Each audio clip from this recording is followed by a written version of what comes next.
ইয়াতে এটা কথা কৈ দিওঁ, আচলতে আপোনালোকৰ বাবে অলপ আচৰিত হ'ব, মই আচলতে বিচাৰক হোৱাৰ যোগ্যতাও নাই আৰু মই ইয়াতে যিমান খালোঁ সঁচা কথা ক'লে আপোনালোকে আধাতে খাবলৈ বন্ধ কৰাই দিলে হয় নহয়। মই চবকে সমান নম্বৰ দিছোঁ, গতিকে এইটো যেতিয়া দি দিছে তাৰ ওপৰতে ৰিজাল্ট ওলাব।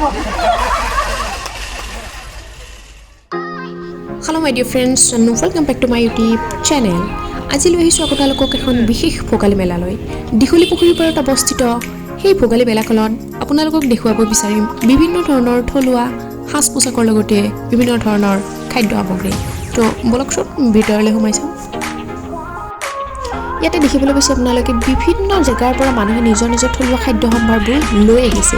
যিহেতুকে এই ভোগালী মেলাখনত বহুতো জেগাৰ পৰা মানুহৰ সমাগম হয় আৰু এই মানুহবোৰৰ আগত নিজৰ থলুৱা সামগ্ৰীবোৰৰ উপস্থাপন কৰিবৰ কাৰণে এই ভোগালী মেলাখন আচলতে উদযাপন কৰা হয়। তো বিভিন্ন ধৰণৰ থলুৱা সামগ্ৰী, খাদ্য সামগ্ৰী, সাজ পোছাক, যেনেদৰে বাঁহৰ চুঙাৰ দৈ, চুঙা পিঠা, টেকেলি পিঠা, গাহৰি পোৰা আদি কৰি বিভিন্ন ধৰণৰ খাদ্য সম্ভাৰ আছে। তো এই ভোগালী মেলাখনৰ বিশেষ আকৰ্ষণ আপোনালোকে নিশ্চয় চাবলৈ পাব। তো তাৰ কাৰণে ভিডিঅ'টো একদম শেষলৈকে চাবলৈ নাপাহৰিব। তো বলক পিছলৈ কি হৈছে দেখা যাব।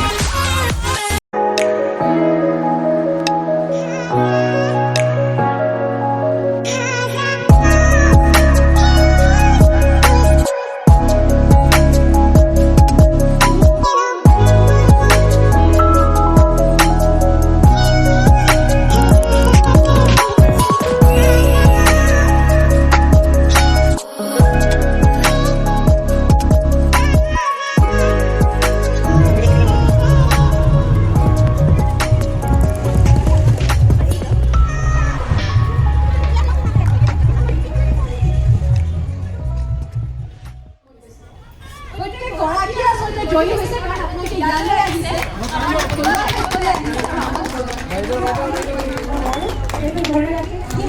খাব মন নাযায় কাৰণ দুটকাত খোৱা বস্তু এটা কেনেকৈ স্বাস্থ্য বনাব, আমাৰ কাষত কেজি 1800 টকা এইটোহে স্বাস্থ্য বনাব, তেনেকৈ হয়। গতিকে সেই 1800 টকা কেজিটোৰ প্ৰতি আমি আকৰ্ষিত হওঁ। কিন্তু মই বিশ্বাস কৰোঁ যে আমাৰ থলুৱা, আমাৰ মাটিত যিবোৰ খাদ্য হয় সেইবোৰ আমাৰ স্বাস্থ্যৰ বাবে উপকাৰী আৰু আমি সেইবোৰ গ্ৰহণ কৰিব লাগে। আজি ইয়াৰ পৰা মই এইটো বাৰ্তা দিব কিছুলোকে মোক কেতিয়াবা সোধে যে আপুনি নিজকে কিদৰে এনেধৰণে অকণমান বেছি হ'ব বুলি নাভাবে মোক, কেনেধৰণে থাকে তেওঁলোকক মই আজি ক'ব খুজিছোঁ যে মোৰ খোৱাৰ সম্পূৰ্ণ যিটো অসমীয়া থলুৱা মোৰ ককা আইতাই দি থাকে ঘৰুৱাদি সেয়াই মোৰ লগত যিসকল থাকে তেওঁলোকে মই যদি বহুত খোৱা দেখোঁ বেলেগৰ মুখত শুনিবলৈ হয়তো নোপোৱা স্বাস্থ্য দেখি হয়তো কিন্তু মই অসমীয়া খাদ্য খাওঁ, থলুৱা খাদ্য খাওঁ আৰু যিমান খাব লাগে মোৰ স্বাস্থ্যটোৰ বাবে সিমান গতিকে সেইকাৰণে আমি যদি গুৰুত্ব দি আমি খাওঁ সময় আৰু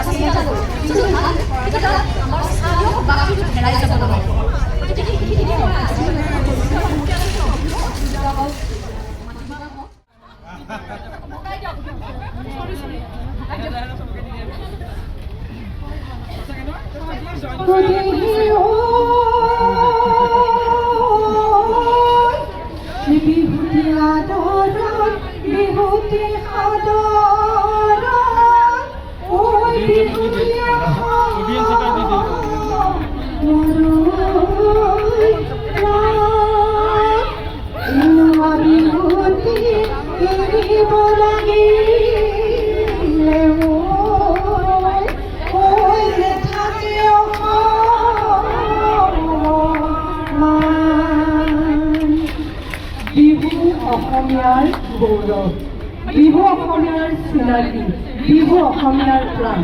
আমি কেৱল গীতেৰে কথাৰে ক'লেই নহ'ব, তাক আমি ৰাখিব লাগিব, ধৰি ৰাখিব লাগিব।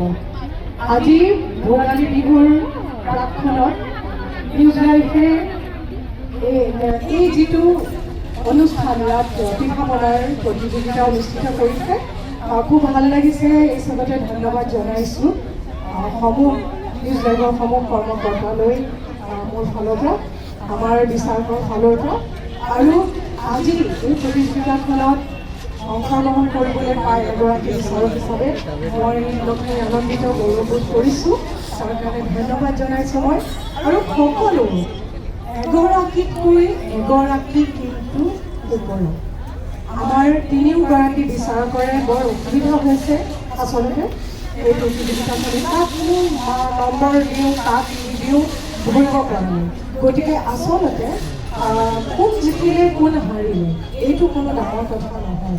আচলতে কি এই যে আপোনালোকে ইমান উৎসাহিত হৈ ইয়ালে ঘৰৰ সকলো কাম বন কৰাৰ পিছত আকৌ পিঠা পনা সাজি এনেকৈ ইয়ালৈ আহিছে, দীঘলী পুখুৰী পাৰৰে বাকৰিলৈ আহি এই প্ৰতিযোগিতাত অংশগ্ৰহণ কৰিছে, সেইটো সকলোকে পুৰস্কাৰ দিবলগীয়া কথা। আৰু এনেকৈয়ে পাৰিলে সকলোকে দিব মন যায়, সঁচা কথা। আহিয়ে কৰিব, মই সকলোকে দি যাম।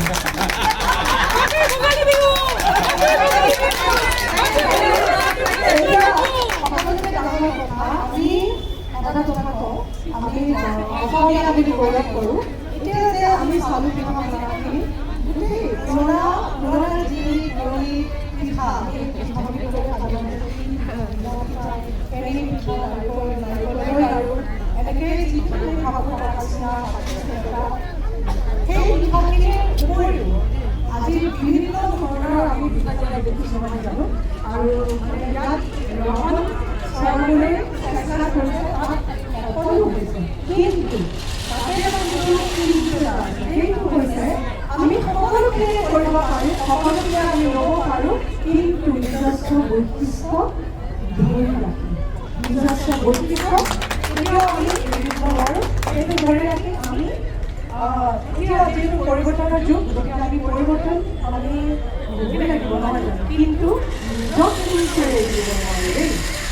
সকলোলৈকে মই পুনৰ ধন্যবাদ জনাইছোঁ, শুভেচ্ছা জনাইছোঁ আৰু আগন্তুক ভোগালী বিহুৰ শুভকামনা শুভেচ্ছা সকলোৱে যাচিলোঁ। তাৰ লগতে এটি অনুৰোধ, কোনোৱে যাতে হেপী ভোগালী বিহু নকয়, ভোগালী বিহুৰ দিনত ভোগালী বিহুৰ শুভেচ্ছা, ভোগালী বিহুৰ শুভকামনা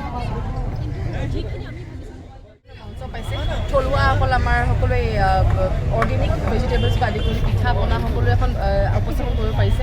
আৰু আজি আপোনালোকে যিধৰণে পিঠা পনা বনোৱা এই যি কম্পিটিশ্যনত ভাগ লৈছে, সকলোবোৰ আহিছে, আপোনালোকে জাজ কৰিছে। গতিকে কি ক'ব, প্ৰথমে কি অনুভৱ কৰিছে? আজি অনুভৱ কৰিলোঁ যে আমাৰ সঁচাকৈ মহিলাসকলৰ হাতত যাদু আছে। আগতে আইতা মাহঁতে কোৱা শুনিছিলোঁ যে অন্তৰৰ দুৱাৰখন পেটৰ পৰা খোল খায়, মানে পেটটো যেতিয়া সন্তুষ্ট হৈ থাকে অন্তৰখন ভৰি থাকে। আৰু আজি প্ৰত্যেকগৰাকী ৰান্ধনি বুলিয়ে কৈছোঁ, তেওঁলোকে এগৰাকী বিশেষ পিঠা-পনা লৈ আহিছে। আৰু যিটো মই বহু আগৰ পৰাই কৈ আছোঁ যে আমাৰ থলুৱা খাদ্য আমাৰ স্বাস্থ্যৰ বাবে উপকাৰী, আৰু যিটো আচলতে আমি সদায় খাব পাৰি আছিলে। এই কথাটো পুনৰবাৰ তেওঁলোকে প্ৰমাণ কৰিলে। ভোগালী নামটোৱে ভোগৰ যদিও এই সময়খিনি আমাৰ বাবে নিৰাশাজনক তথাপিও নিউজ লাইফ এনেদৰে ইয়াত আয়োজন কৰি ৰেলনি দিশত আগতে আইতা মাহঁতে যদি আকৌ বিচাৰি মই নিজকে একেবাৰে অনভিজ্ঞ বুলি কওঁ। যদিও ৰান্ধি ভাল পাওঁ, তেওঁলোকৰ সন্মুখত আচলতে ময়ো অনভিজ্ঞ, তথাপিও তেওঁলোকৰ আজি জুতি ল'বলৈ নিজকে সৌভাগ্যৱান।